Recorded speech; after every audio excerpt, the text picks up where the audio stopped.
Hey everybody, welcome back to In Bed with the Millennial. I'm the Millennial, Javeda Bay, and this is my bed. And it's the end of Kinktober, which is so sad. But since it's the end, I want to end on something fun. And today I want to talk about two specific kinks, edging and role play, because it's Halloween tomorrow. The perfect starter for role play. And then November, no nut November. Edging is a great activity. So we're going to talk about that right now.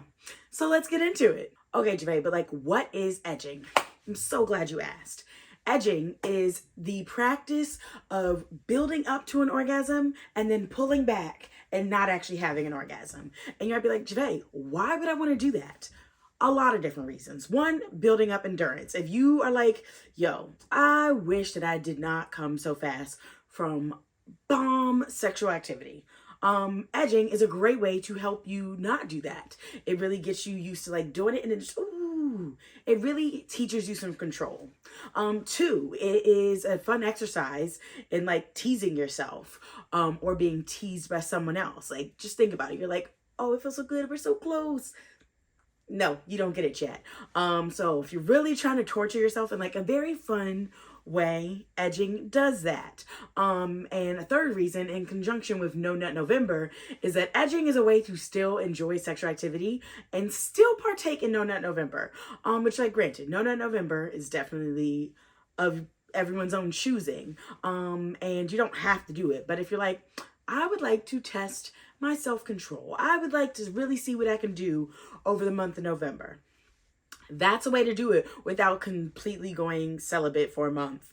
You can still have some fun. But there's a lot of different ways that you can engage in edging. Obviously, solo, meaning that no one else is involved. It's just you. So you enjoy your solo time like you normally would, but instead of going all the way through when you feel yourself getting close to an orgasm, you stop. You take a break, you change the setting on the vibrator, or you completely pause, or you change positions, whatever it is that pulls you out of being so close to actually orgasming, you change it up.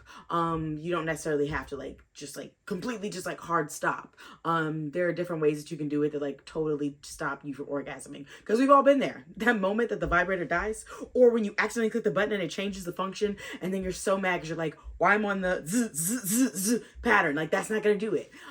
So lots of different ways to do solo edging, but if you're wanting to do it partner wise, oh, so many ways. My favorite tool for doing it partner wise is with wands. Wands are really great. Using them and putting them on the parts of the body that is being stimulated, and then taking it away. Just putting it on, taking it away.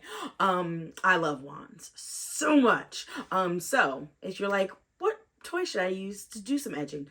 A wand is a really great way to go. And if you're needing some recommendations, magic wand, obviously the power, chef's kiss. Fun Factory's Vim.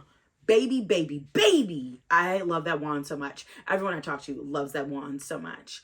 So those would be the top two wands that I would say go do it with. And you can check out my website for links to go get it. Yeah, so if you're engaging in edging with a partner, you are controlling the toy, or whatever it is. If you were fingering or whatever it might be, you were controlling it. So as you can feel them actually tensing up, getting ready to get to that big release, you pull back, you stop.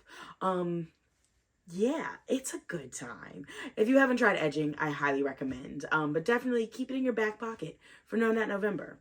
But as we all know, tomorrow is Halloween.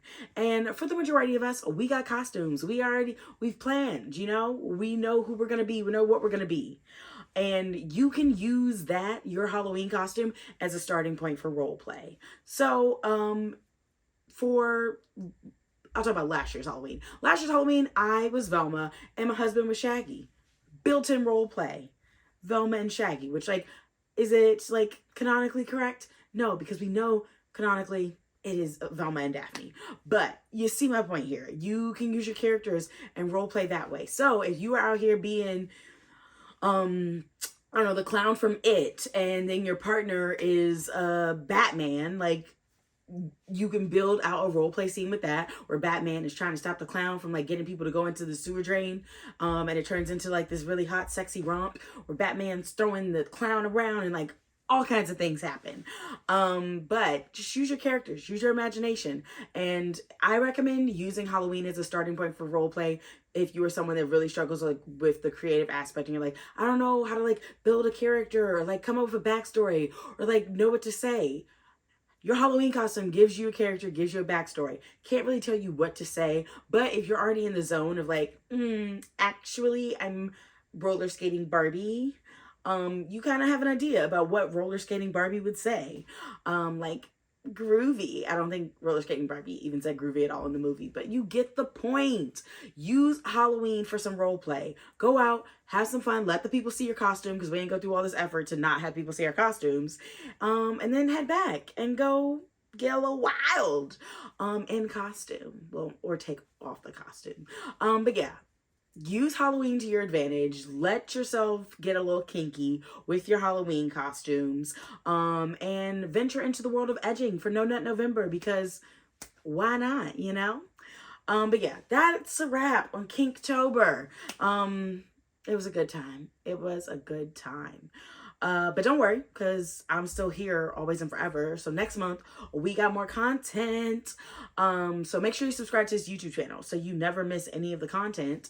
And definitely make sure you're following me on all the social media platforms because that's where I share so much different stuff. And definitely make sure you're subscribed to my email newsletter because in case social media decides to be mean and give me the boot, that's where I'm going to be. That's how you're going to find out what I'm up to until I figure out the next move. But yeah, happy Kinktober, happy Halloween. I hope you do something super spooky. Go watch Hocus Pocus. And yeah, I'm gonna see you next week. Deuces.